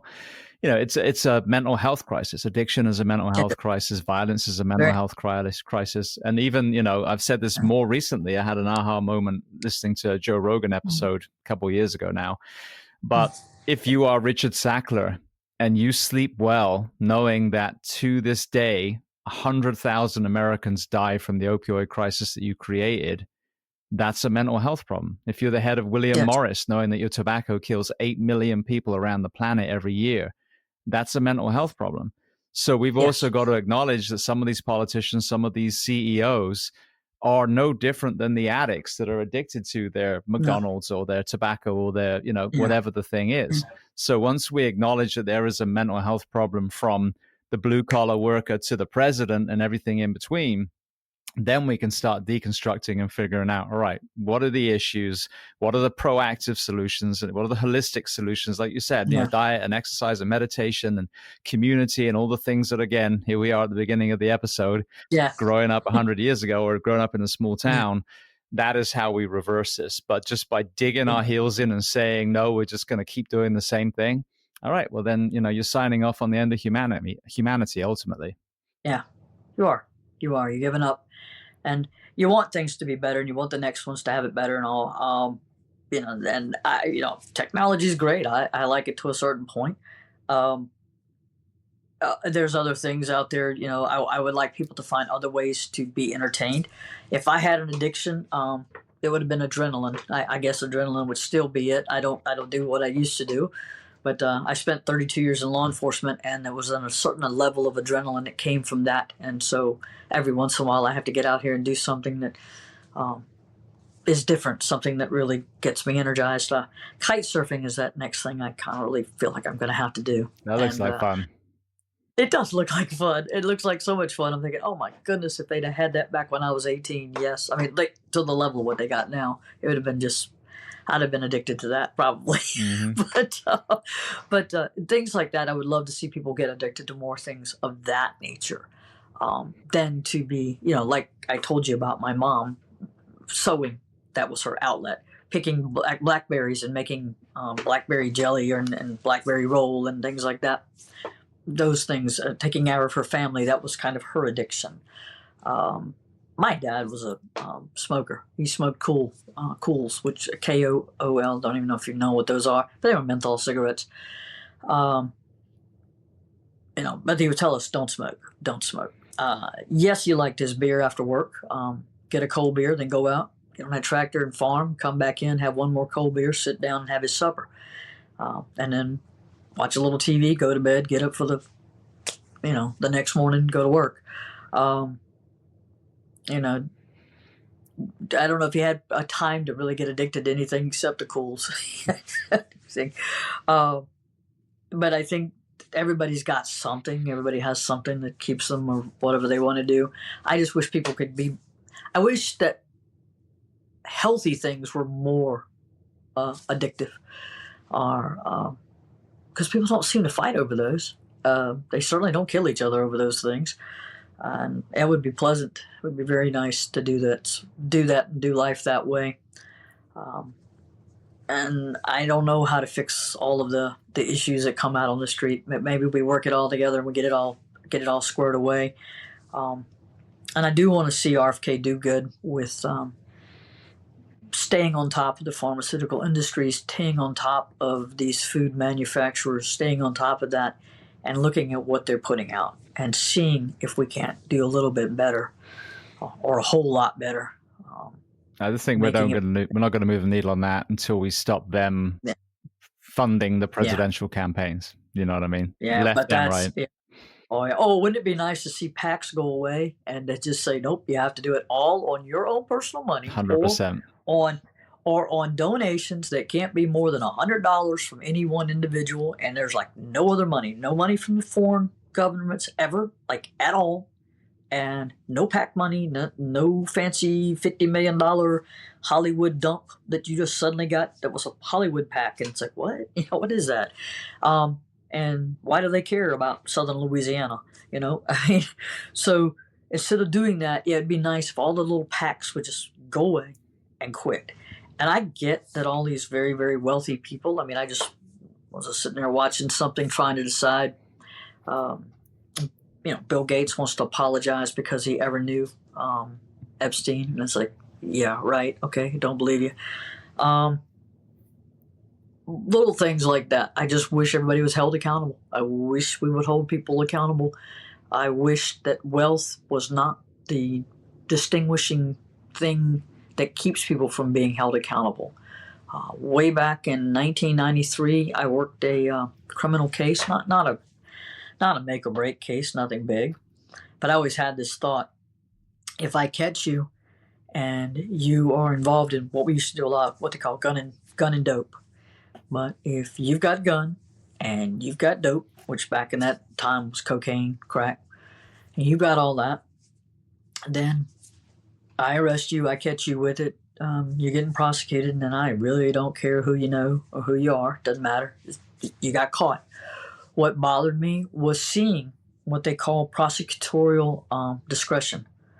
And the prosecutors could decide if this person got prosecuted or not. I didn't see prosecutorial discretion used on the street drug dealers. I bought a lot of dope from them. Didn't see it used with them. Occasionally there would be one that I would speak out for in the process because I would let them know that person and what they did that I found decent, and that I thought that they actually they would learn more if they didn't sit the next 7 years in a state or federal prison. But for the most part, no. And then I saw people that they didn't even get a smack on the hand. They just got told, oh, don't do that anymore. Bye. And they didn't, nothing. So in 93, I ended up catching someone who was in the community that was super wealthy, super duper wealthy, from a family that was super duper wealthy. They were edging up to the billion level in money, and they were powerful in the community. Had just built a brand new gigantic golf course and all kinds of other things going on in the community. Very influential. And I was told that, through his defense attorney, that if he were to be prosecuted, lots of people would be put out of jobs because of it. And I was like, he should have thought of that. Not my problem. Then I was told that if he gets prosecuted, it's going to make the newspapers and it's going to cause them problems with international business and blah, blah, blah, blah, blah. And I said, well, so far, everybody's done a very good job of not allowing the newspapers to know what's going on, and it's not in the newspapers. Again, not my problem. Back in the day, I didn't talk to the media. Wasn't my problem. If they found out, they did. If they didn't, they didn't. Life goes on. I got other cases to work. This thing piddled around for 2 years, but I was really appreciative of the U.S. attorney, because the U.S. attorney for the Western District of Virginia caught me in the parking lot one day as I was heading out to my car after a long meeting regarding that same case, that same person. And he said, I promise you, this is not going to be swept under the rug. It's not going away. It's not going to disappear. I have a lot of respect for that man and that moment. I thanked him. I went, got in my car. 2 months later, we were standing in the courthouse, no media, no anybody, and the wealthy gentleman pled guilty, and he got his sentencing, and he got his ankle monitor, and everything was set up for him, and he had a felony conviction for the drug and gun, etc. Had all of that. He had an ankle monitor. He wasn't going to go to prison, but he was on an ankle monitor, had a probation officer, U.S. probation, signed to him, had his helicopter license pulled so that he would not be flying while they made sure that he wasn't, because that was kind of one of those concerns. It's like, he does a lot of coke and he's flying a helicopter. Weird rules about that too. Strange. Anyway, he threw a fit because that might interfere with him being able to travel over the holidays, Christmas, with the family, because they weren't going to celebrate there locally. They were going to go somewhere else, and that ankle monitor, he wasn't going to be able to do, things with the family for the holidays. And luckily, the federal judge in that case really didn't care. So that was nice. It was like, it's not my problem. This is what it is. We've told you what it is. This is it. You've signed the plea. You've signed your plea agreement. You've signed this. You've signed that, and all. Do you know what? The earth didn't quit turning. Nothing changed. No one lost jobs. Nothing bad happened from the fallout of him getting a conviction for his 2 handguns and his cocaine and all of the other stuff. Nothing at all. Birds didn't fall out of nest and the sun come crashing down and rising in the west. None of those things happened just because he got prosecuted like he was supposed to be. So I don't partake when they tell me all these bad things will happen if these wealthy people go to jail. It's like, that won't. I don't know if you've seen on the internet, there was that one, I forget who it was, if it was Pam Bondi or someone, but saying, well, if we arrested everyone on the list, then the whole system would fail. And everyone's comment was like, and there's a downside to this? Like, no, this sounds it sounds amazing. Let's control, alt, delete, perfect. But, it's funny, the UK have been prosecuting people, the former Prince Andrew, and then I think the envoy or whatever he was, diplomat to the US. But it's not, but it's nothing not for the here. horrid things. Yeah, but it's not for the horrid crimes with the underage girls. It's not for that. It's not for the trafficking. It's not for any of that. It's not for the sex trafficking. It's not for the disgusting, perverted, pedophile type stuff. It's for passing off government secrets and things that probably help people make money. So that insider trading is what it was. I mean, let's admit it. There's a lot of insider trading because we have congressmen and senators and people who have made hundreds of millions and tens of millions and whatever in their careers, and they do better than the stock exchange because how? No, really? Come on, Nancy, Paul, you don't. No, there's a lot going on that you shouldn't be allowed to profiteer. But drug dealers want to profiteer. So do elected officials, and it's like, really? That's not how. Whoa, wait a minute, wrong. No, I look at that and I think, why don't we get people done? And then I remember that Miss Maxwell was on trial out in California, and all this stuff was going on, and something in New York, everything was going back and forth. And then there was this federal judge with that trial, and there was I call it the black book, but I don't know what color it was, and I don't know exactly what format it was in. It was a list of people that they dealt with that were involved with the Epstein and Maxwell. I don't know what they were doing in their dealings, but it was a list. It was people. It was information on those folks. And the federal judge in the case at the end, when they wanted it released, said no, that would cause unnecessary harm, undue harm to people in other businesses and other areas, and there was no proof, no anything like that. And so it was sealed, and it was not unsealed until 2025, and that took a really huge push by the DOJ to actually get that unsealed so that that information could be out there. And it's like, you have the Lolita Express people that were traveling. You know people who were going. There's photos of them at the island, tickled to death to be there. I remember seeing one, I guess it was Chris Wallace. He's tickled to death, and he's waving and smiling, getting off some boat or something going there. And I'm thinking, there's these people, we know they were going there, and they were going long after 2008 when Epstein had the conviction. They were still going, still partying, still hanging out with him. And it continued over and over and over. And I'm supposed to think the world is going to collapse because those names are revealed. It's like, who? But they're lawyers for all of those people that did not want that information out. And they were pressuring out and pressuring. And for some reason, the system said, you're right. And so for some 2019 to 2025, we didn't get to know the names even from that list. Mm-hmm. And it's like, come on. And there's so much more. Both sides of the political aisle too, which we're still seeing now. Right. We were assuming that, this was this one side protecting it, this other side, the moment they get in, they're going to blow it open. Like, wait a second here. This seems to be a rich person thing, not a left or right thing. It's a huge money thing and stuff. It was like finding out that the assistant director of the FBI, James Denny, who was forced to retire last year, to find out that he had taken the New York City documents that had been taken from the New York City home, and he didn't put them. They weren't put into the evidence locker. They weren't processed the correct way.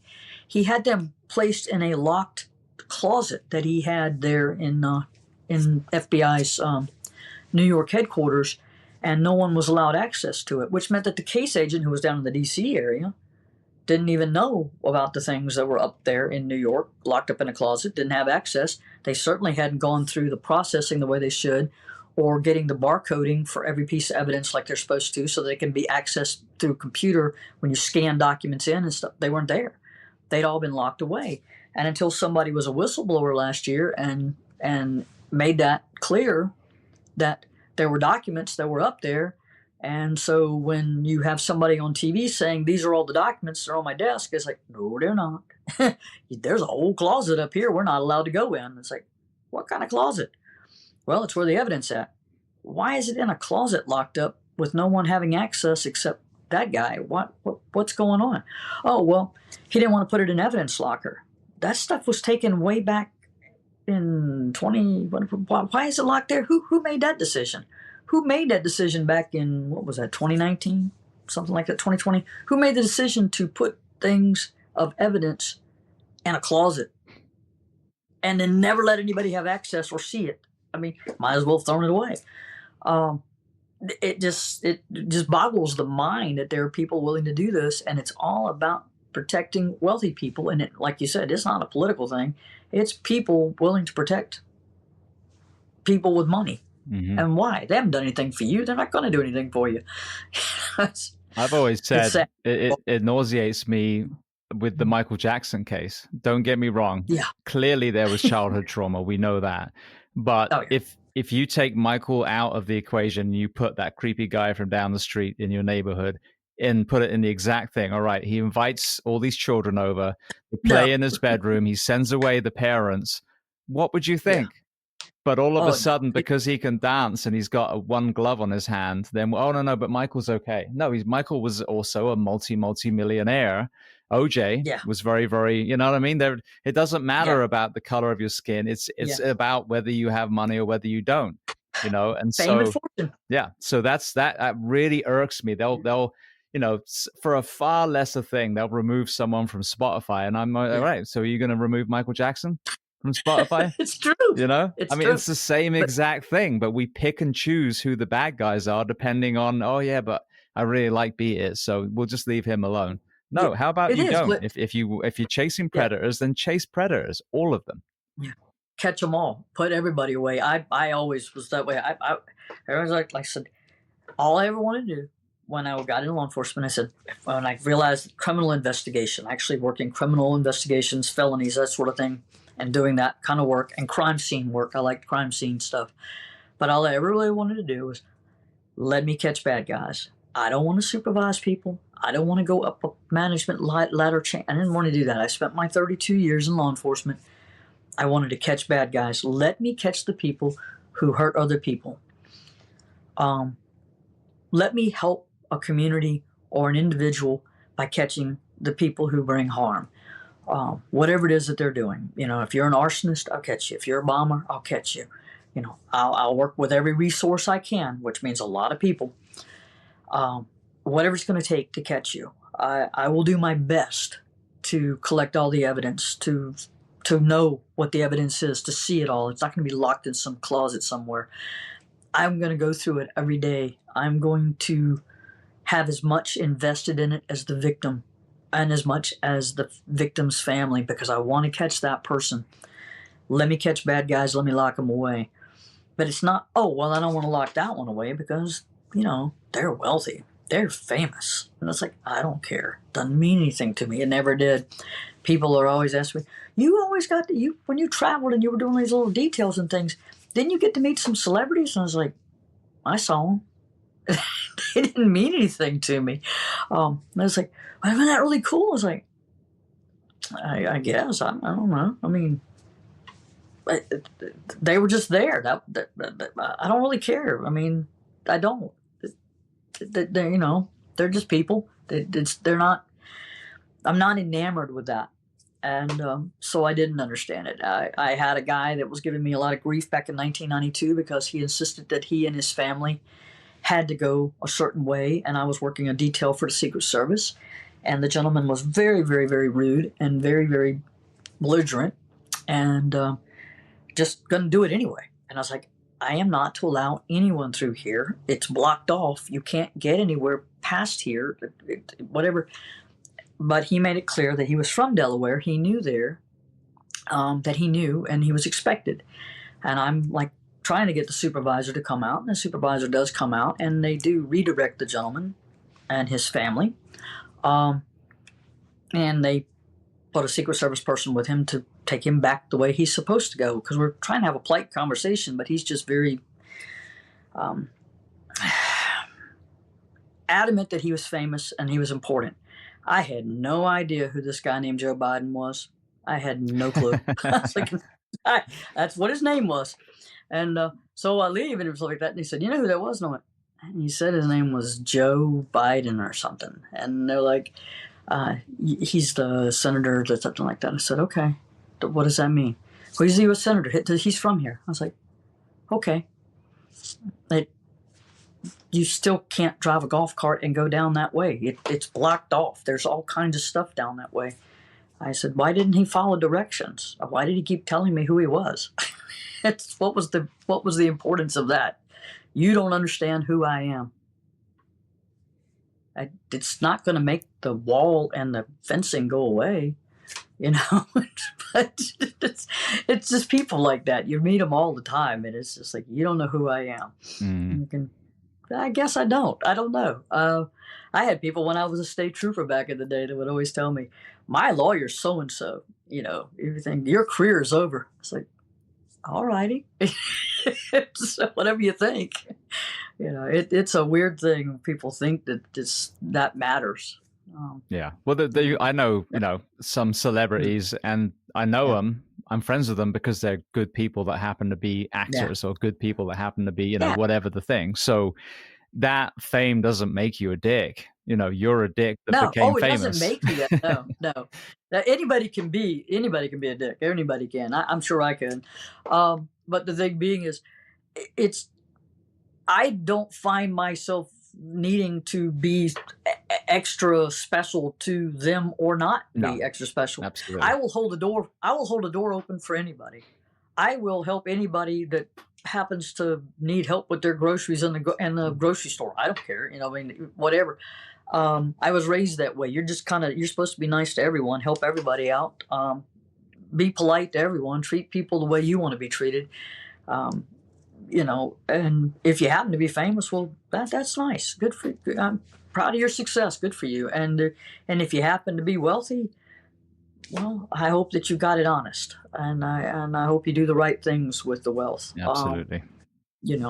And it is, because I've seen a whole lot of people that are poor people that are wealthy with friends, and they give you the shirt off their back without thinking about it.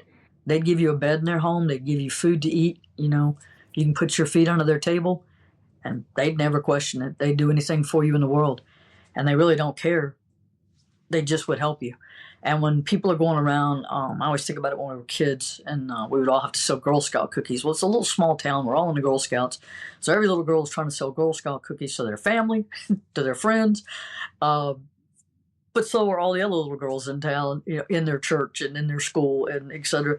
And here these people were. They were so nice because everybody was working, but they would always buy that box of cookies, and do, or I just bought a box of cookies from so-and-so, and I always felt sorry for my grandmother because she had so many little granddaughters that were selling boxes of cookies. It was the thing. But it's that sort of thing. There are people who will reach down in their pocket and hand you their last dollar. And they don't question it, and it's there. To me, those are famous people. They just aren't known. Absolutely. And yeah. Well, I want to transition to the book. I mean, we've been very philosophical in our conversation. We haven't hit deep into your career. So let's talk about where people can learn more. So what made you write Becoming Fire? And then also, was there any element of catharsis of putting pen to paper at the end of a career? Oh, yeah. People are always asking me about my career and what I did. And I used to tell all the funny stories from work, or the stuff that I thought they would find funny, because I didn't want them to get into the heavy-duty stuff, and they didn't need to know some of the stuff I saw or dealt with. And over the years, I kept looking for women who'd written books about their law enforcement career.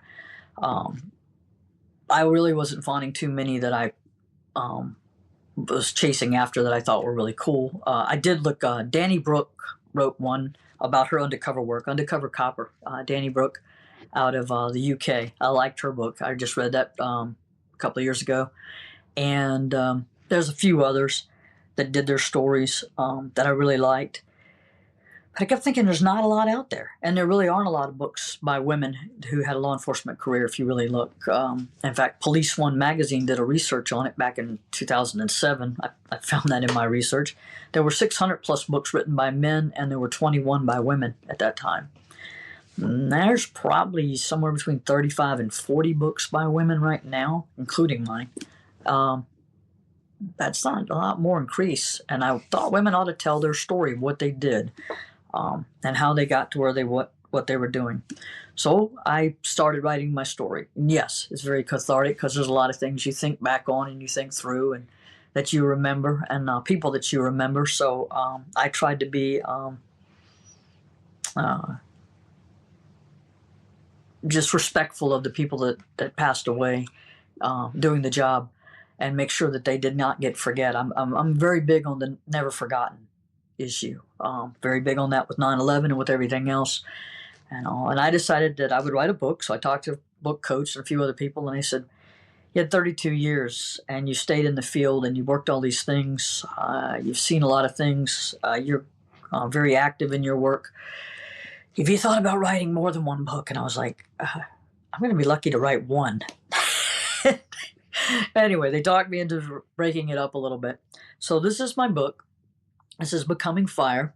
It's Chasing the Passion to Protect, Serve, and Love. And it's a true crime memoir.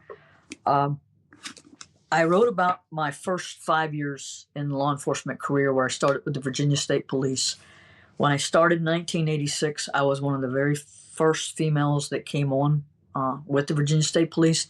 They'd been hiring women since about 1976, but had not hired very many at the time. And so it was very, very slow in the process of growing. So there were not very many of us. I always tell people there was maybe 22 to 25 females, and there were 1,200 men that worked for the Virginia State Police at the time. That was the real numbers. They never really would tell us. Then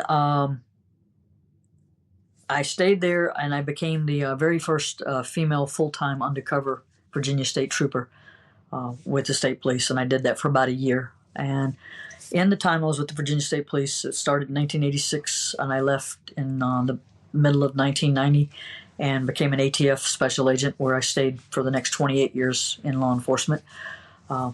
It goes from the academy, my rookie mistakes, high-stakes decisions that I had to make in, split second, and delves into the undercover world and how long I was under.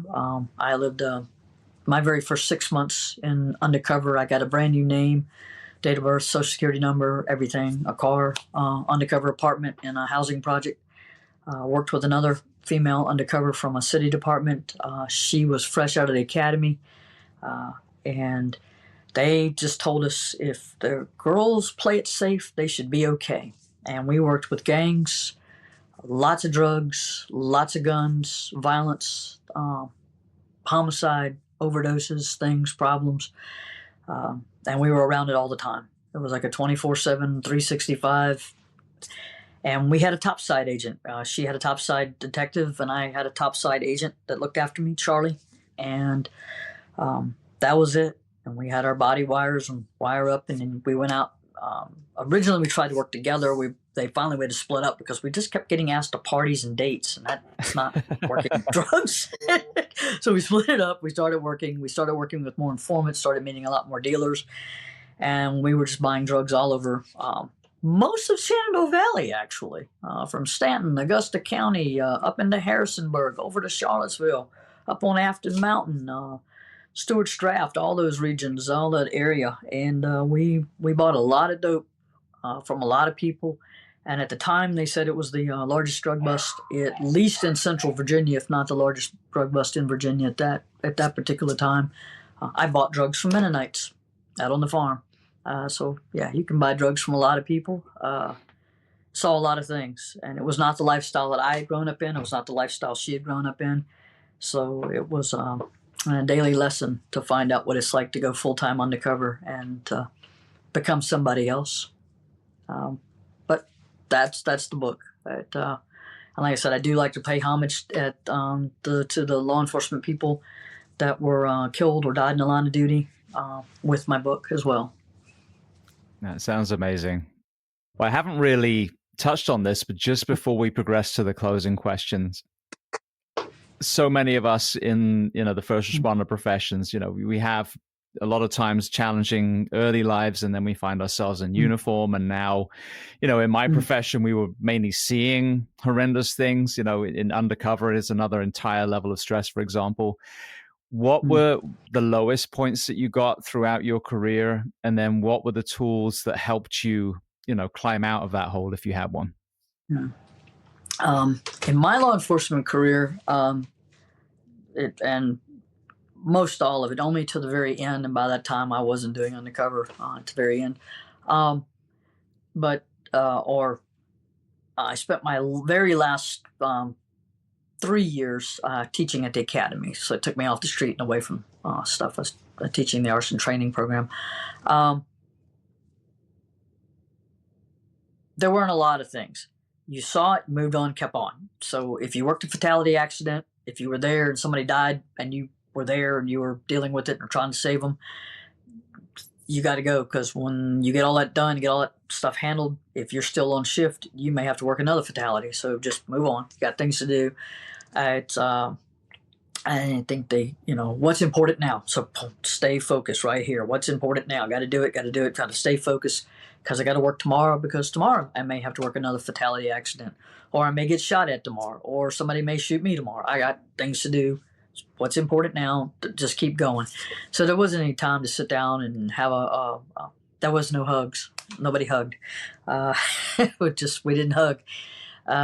We didn't talk about it. You moved on. If you did find somebody to talk to about it, you talked about it just a little bit, just to kind of get it out there and just move on. Basically, just I guess the walk it off phrase. And so, yeah, I can see how people did turn to things like alcohol or even drugs or whatever else might have, because the more that builds up, I think I dealt with it pretty well for the most part. I'm sure I had my issues of getting mad or getting angry about things and not quite sure why I would snap or why I'd get mad, but that was it. I wasn't very good at relationships, I think, or on my personal level. Not with friends, lots of friends, but to keep a romantic relationship going, I am sure I was definitely a good 50% of the problem, if I'm going to take half credit, but I was probably a little bit more than that. And it just because you get used to your ways and doing, and not everybody's going to handle somebody who's been in law enforcement or who's running out the door to go do undercover, or as I had a tendency to do, and I don't regret, putting the job first a lot of times, pretty much all the time. You just do, and it just becomes a way of life. Last summer I got diagnosed PTSD, so I said, so what's next? And nobody just said, hey, we got a magic pill for you, because I didn't want a magic pill anyway. But that's it. Like, okay, you might want to find somebody to talk to. So, all right, sure, whatever. No, it wasn't one of those things. You just like, well, look, okay, you do have some issues with PTSD, and that's it. Nobody's saying, hey, whatever, we're going to fix you. There's no that. They would. That comes back to World Trade Center, Pentagon work, according to them. And I was like, I saw so much worse. I mean, that was horrid what we saw. But over a career, you see so much, so often. You compartmentalized every piece of it. And I think we all did. I think everybody does. And I don't think I meant to say so much worse. It's just you just saw, and you just keep seeing over and over. There's a lot of dreadful things I saw and dealt with. I think you find a way to forgive yourself. Because most of those things, I did everything I possibly could for people or survivors. So I don't think I did nothing on my part.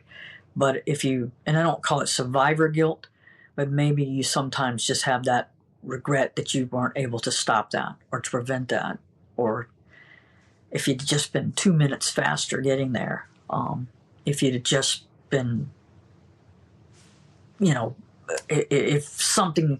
this had happened, then this might have happened, and at some point you have to realize you don't have any control over that. And that's one of those things you have to rationalize with, and you have to sort it out in your head. So yeah, the book got to be cathartic on some of those things, because the what ifs, you can what if yourself into the ground.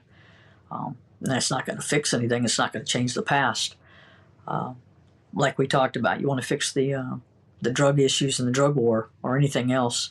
We got to figure out what we did really, really good and what we did really, really bad, and then go for the good stuff. So I can't beat myself up because I could have been in a scene or something 5 minutes faster, but could I? I mean, or would it have been a worse wreck out there because I was, going that much faster? We'll never know. Yeah. Yeah. I think that there's the PTSD, obviously, which is the diagnosis of certain symptoms. But I think a lot of us also suffer from moral injury, which is exactly that. I was talking yesterday to one of our guests, and I never had a cardiac arrest save in 14 years.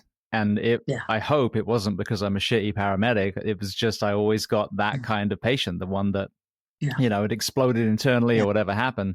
And so it's the same thing. It's like, well, what did I do wrong? I did the compressions right. I did the the cardioversion. I pushed the drugs, whatever the thing was. But it's because when we're in school and you said, well, if you do A, B, and C, then you'll stop the person. They'll be in handcuffs in your world, or they'll wake up and then they'll bring a cake to the station the next week. But that's not how it works. We're not God. We're just trying to do our best. And if that is enough one day, then you will save that person. If it's still not enough, then at least the family will know that you did everything you could to try and get to that person and try and pull that person back from death's door. But I don't think the average people realize that kind of weight on the first responders' shoulders, that, we're left feeling like we weren't enough, like we failed, and we didn't fail. Yeah. No, you didn't. You just have to find that way to forgive yourself for that. And I think the longest I was functioning, one of the things I heard someone talk about, now if I ever find this guy, I'm going to make sure that you get to talk to him if you haven't. He was being interviewed. I cannot remember. Maybe it was Sean Ryan, but anyway, being interviewed by him, but I'm not positive. I want to say he was a SEAL or Delta Force or something, but he was talking about the fact that a friend had told him, and of course it resonated with me perfectly, lack of traumatic stress. It's lack. Post-traumatic stress, yes. No, it's lack of traumatic stress. I spent 32 years, as they called it, running and gunning, gun and dope, all of that stuff, working undercover, high-speed chases, like, getting to accidents on bad timing, I guess, getting there just before the medical crew gets there, things of that nature. But then beyond that, going to bombings, going to arsons, seeing the aftermath of some really horrific things, just going, answering the phone at 3 a.m., getting up and going. And I know lots of people who did that because they were my friends and we all did the same kind of work. So it's not just me. But that adrenaline pump, I told you that was my addiction, was adrenaline. So the adrenaline thing, when that goes away, when you don't have that, I was programmed to what's important now, to deal with stress, to stay focused, to stay in control. I got used to that. That's how I functioned day to day to day. And, something happened, you had to change gears. I was like, okay, we're going to change gears. I'm flexible. Let's move. Let's do it. Okay. Yeah, we got to go do that. 5 minutes before we were going to go get something to eat, but we're not going to do that now because this has happened and there's a shooting and we need to go to the scene because there's, all kind of issues going on. You just switch. You just switch right away. So, it made sense. Lack of stress disorder.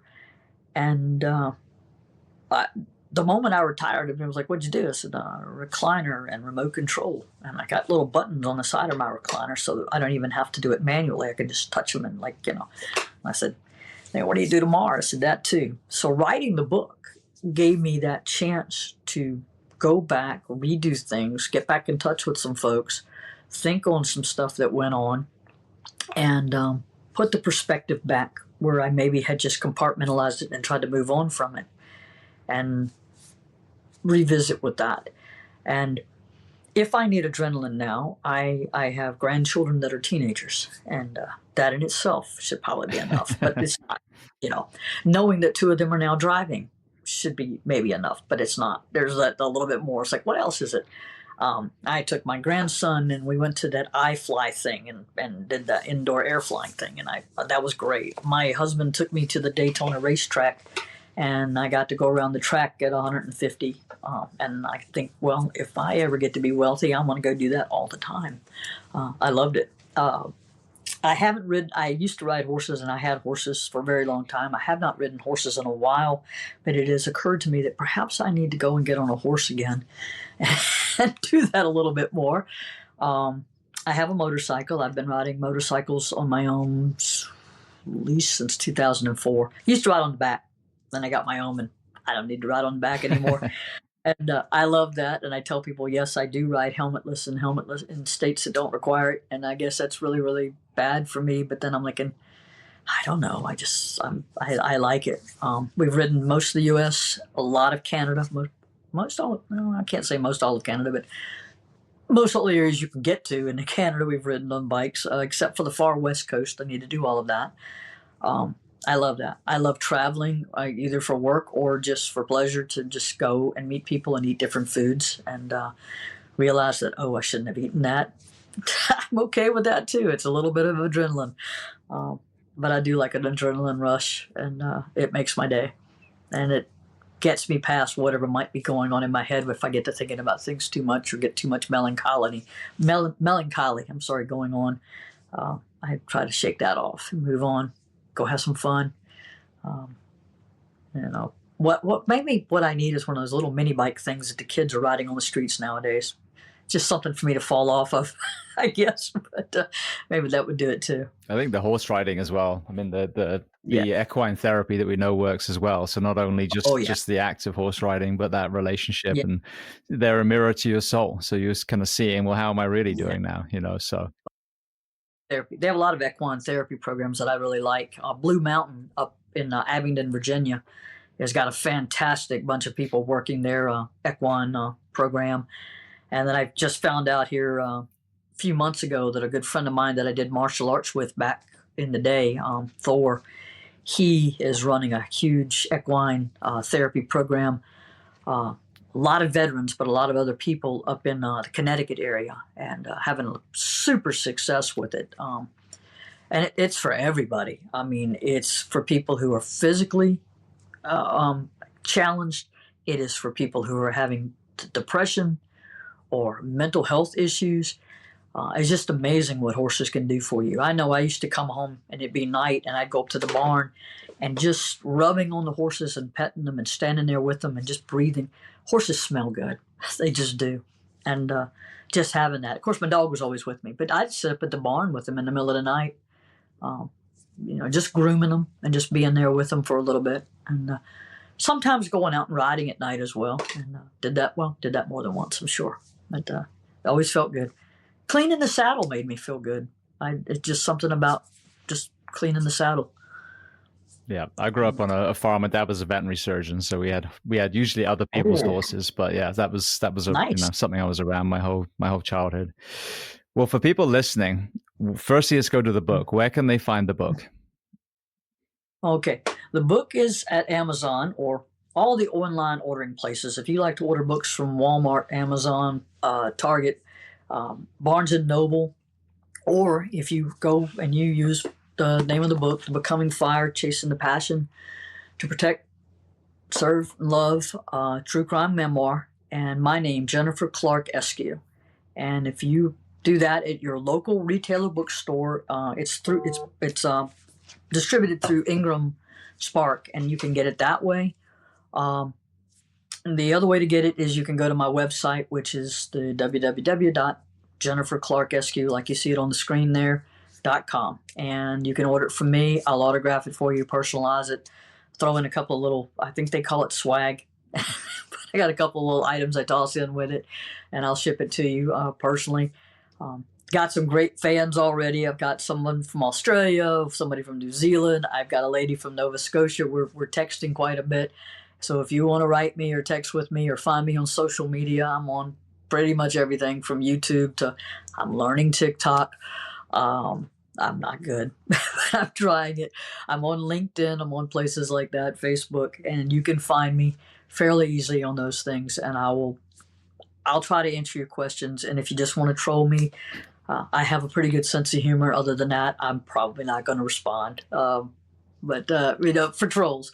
But other than that, and I'm enjoying this. This is good therapy. It's been good for my PTSD, I guess, and it's just good for.